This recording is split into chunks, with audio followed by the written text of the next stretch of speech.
shacabka degan ismaamulka Wajeer ayaa safaf dhaadheer ku jira sidii ay shidaal u heli lahaayeen iyadoo roobabka El Niño ay sii socdaan. Roobabka El Niño ee socda ayaa saameyn xun ku yeeshay gobolka Waqooyi Bari gaar ahaan ismaamulka Wajeer. Dadka deegaanka ayaa la tacaalaya wadooyinka aan la mari karin iyo sixir bare la soo derisay xagga raashinka. Dhowr kaalmood oo shidaal ah ayaan lahayn wax shidaal ah iyadoo kuwa shidaalka wato ay la tacaalayaan macaamiisha xad-dhaafka ah, taasi oo keentay in wadayaasha baabuurta ay ku qasbanaadaan inay safaf galaan saacado si ay shidaal u helaan. Sidoo kale dadka ka ganacsada khudaarta ayaa xisaabanaya khasaaraha ka dhashay kadib markii gabaaridii waday khudaarta ay ku xayirmeen daadadkii ka dhashay roobabka. Shacabka ismaamulka Wajeer ayaa baaq u direen ganacsatada ka howlgala magaalada Wajeer inay sare u qaadeen raashinka maadaama lagu jiro xil adag. magacayga waxa waaye Cabdullaahi Cusmaan magaaladan waxay aad u caawinaysaa shidaal la'aan muddo 4 iyo 5 biri ah. waxaa dheeraad u sii batroolada way sii kaliyiin kuwa qaar waxaa jira shidaalkii hayaan bulshadan aan ka iibinaynin ku xisaabtamayaan inta macnaha qiimihiisa ay kor ay u qaadaan. dhulkana roob daran ayaa ka dhacay dadkuna waa iska taagoolay oo iska dhibaataysan oo awoodi karin shidaalka la kaydahay macnaha in ay beec qaal ay ku iibsadaan. meeshida markaa waxaan u baahanahay in gargaar degdeg loo baxo. mideeda kale soo harto waxa waaye litirkii hadda kor waxa la iibinayay ilaa iyo 227 shilin aan la iibin jiray, laakiin hadda waaba la leeyahayba waxay leeyahay malaha hadda ku urana ku aan ay dheen mashiintii halaabi oo waxaan sugaynaa macnaha fundiga oo la keenaya Nairobi. magaaladii raashin wax la ma jiro oo kala waaba maxay yeelay magaaladu waa iska yareed adeeg yar una marka hore ay baabuur iska keeni jireen roobkii batay wax baabuur soo galayna malaha wixii dhanay stock oo magaalada ku jireen way ba dhamaadeen wax ku jiro ma leh. hash ukunta ayaa laga gadayaa 50 shilin xabadii yaanyadeed waxa laga gadayaa 80 shilin hantaan la arko ma bal arkayaba iyo raashinkii magaalada ku jiri oo asagana qiimihiisa kor loo sii qaaday laba jibar laga gadahay. markaan waxaan dhiilay county government ha u soo gargaarta dadkeeda aan leeyahay dhibka shidaalka aan ku qabno mashquula ka jira markaan shidaalka oo yeel aan dadka laga gadaynin qarashkiya kor loo sii qaaday 320 leeli ala litir marka hore waxay 227 say hadda 320 leeyahay markaan mashquula ka jira meelaha barkood waxa way wujuujiyaab la isticmaalada custom game ka iska tagaa lagu leeyahay xalay meel ana ko joognaa markaan shidaal siin u sugayn dad yar loogu shubo nagal dhaxbay hebel kaale xaaladda raashinka oo yeela asaas kale si shidaalka amal loo raashinka oo yeela qaaliga gada haafka sokortahay oo la gidi jiray maaragtay 4 kun la gidi jiray hadda 5 kun wala xalasina waana kii hore si yeel mashquula ka jira meesha. dawladdu waxaan ka codsanaynaa countiga inay shidaalkan saan nooga dhaanto hay national wadada ay furto gaariyalkan meesha ku jiro la soo bixiyo taraktoodin loo diro systemkan la bedela dadkan batroolisimaha la hadla oo markaan waxay ku gadayna ku gataan dayraan horta batroolka taa ay furaayeen hadda fiir waxaan tahay mashquula meeshan ka jira bal hataa 300 haday ba dhahaan ay u qasteen ina ay noo furaayeen oo noo fududeeyaan san ayaan ka codsanaynaa. magacaydan waxa la yiraahdaa Shire Baris Axmed Laxo magaaladan oo dadka joogay ay ku rafaadsan yihiin aad iyo aad ay ugu rafaadsan yihiin dadka masaakiimaha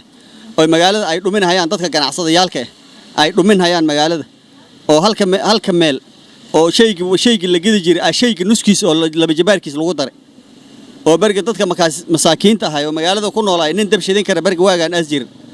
magaaladan wax soo galaa ay jirin oo baad Allah ilaahay ay go'doonta dad madax ah oo magaalada u taagan barga oo Ilaahay waa ku roon yahay wax furdaamina oo shicibkiisa barga ka cabaada oo danqaraan as jirin magaaladaas aan ku noolnaa Wajeer aan joognaa dadka masaakiinta ay ku dhib qabaan beec raashinka waa sixir bararka waa kacay meel la aadaya malaha gaari soo magalaya wax dhismo hoos socdo male nusloorkii sokorta hay meeshan waxa la gadayaa magaaladan Wajeer hadda oo joogna 5 kun oo shil nusloorkii sokorta burku waxa la gadayaa 2 kun haafki booshadii waxa la gadayaa 2 kun meeshii arinta iidaheed wadadii meel ay wax soo marayeen male wadadii way go'on tahay raashinka awal yeeli oo Ilaahay waa ku roon yahay istooraha ku juri barga shilinka shilin lagu daray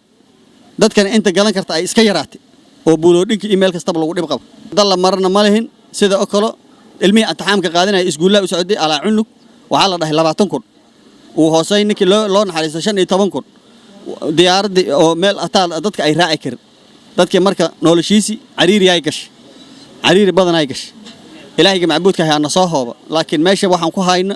ma jirto madaxda waxaan uga baaqayaa si degdeg ah inay dadkooda u gurmadaan sida markii kuraha la rabo loo gurminayo oo aqal loo galaa oo kale oo qaf uu gurminayo oo kale biri waa loo baahan yahay shacabka sida biriga loogu baahan yahay oo biri loogu baahan yahay in biriga loogu gurmado saasaan u baahanahay aniga waxaan aad iyo aad ugu mahadcelinayaa MPga lagu soo doorto Wajeer South ninkaas dadkiis waa ka mahadceliyeen tuulaas u jooga raashin record laga daldalaya diifa lagu daldalaya waa waxaan aan isheeyay ku arkay kuwa kale waxaan ugu baqaa sida iyadoo kale inay noqdaan oo dadka ka warayaan oo dibkiis ka warayaan war qofkaas oo odbos joog oo Wajeer waxba la geedin lahayd haday meesh gaajo ku qabatay Wajeer asgaari u bixin runtii iska dhimo waa dadkan ay ka warayaan 100% ugu baqa aniga waxaan ahay oday Wajeer oo liira Cali Nuur walaalayaal sida ninkii hore aad sheegay waa jirta Wajeer waa lagu dhib qabaa aad iyo aad waxa kale horta dhibka kamid ah oo hadda afsaday Wajeer la dagay oo hadda yarkaas ka sheekeynay sahir bararka magaalada ka jira sheygaas oo stoorka yeela oo aan gaari ku imaadin oo dhinsa lagu daray aan shaqo ku lahayn oo si yeeli halaba jibaar laga dhigay waxa la yaabay dhinsalku waxa la waayo waaqal dhinsalka gaariya la keeni jiray kii diyaarada oo diyaaradda inay Nairobi ka soo qaaday meesha ku digi karta diyaaradda maana dhawaata 10 kun oo shilin 4 maalmood ka hor ay saaki 16 kun oo shilin 15 kun oo shilin mari waaya wax kasta sida ay fasaadiskiin waxa dhibkooda waa saayid aan ku dhigi karaa alaabta stoorka taaliya hadda la jibaar mari dadkii waa ma muuqdaan waxyaalo diyaaradda saar oo dad wax loo geeyna la waa arkayn laakiin wax hadan weyn oo muuqdo oo meel hebel laga faa'iideeyo ma arkayn marka raashinka si loo kala gadana waa sida ninkii ugu horeeyay hadan maqliiseen waxa nus loorka sokorta ay barka waa 5 kun oo shilin loorka waa 10 kun oo shilin nus loorka waa 5 kun oo shilin ku dhahay loorkii kaamilka waa 10 kun oo shilin marka shay kasta asag kii imaadeen beecintiisa la jibaarkiis marka laga dhigay